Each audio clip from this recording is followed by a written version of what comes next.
Hey guys, it's Thursday, August 18th, and tonight the Toronto Argonauts are hosting the Saskatchewan Roughriders in a battle to see who can claim their second win of this season. Both sides managed to put together offensive surges last week, totaling over 500 yards of offense each. The Argos hung out in a close battle with the Tiger Cats, and the Riders found their feet in the fourth quarter, scoring 21 points against the Calgary Stampeders in what would turn out to be yet another losing effort.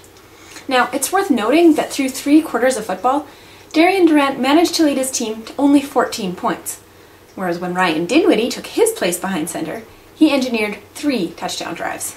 This now begs the question, should Dinwiddie replace Durant as the starter this week? Now, I may not be a coach, but that's indeed what I would do. The team has clearly struggled under Durant's leadership, and it was evident that a shakeup helped them to rediscover their talent. The favorite target for both quarterbacks was Ephraim Hill, who hauled in 11 catches for 177 yards. Though the offense isn't really what let the Riders down last week.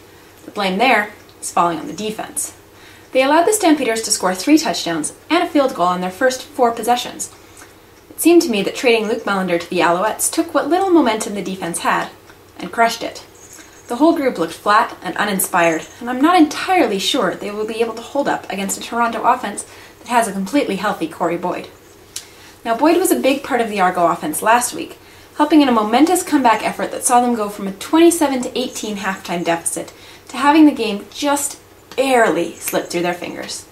So I'm pumped to see what he can pull off against that floundering Rider D. Cleo Lemon also seems to have found his footing, throwing 6 touchdowns over the past 4 games and completing 75 of 112 pass attempts. But once again, it was not offensive production that caused concern last week.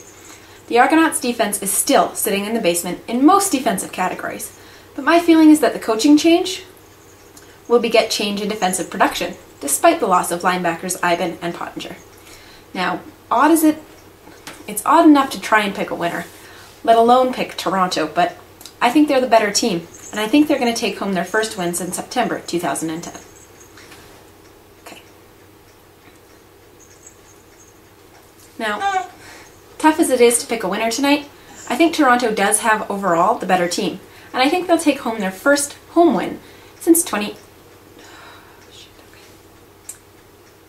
Now, hard as it is to pick a winner tonight, I think Toronto does have overall the better team, and I think they'll take home their first home win since September 2010 tonight.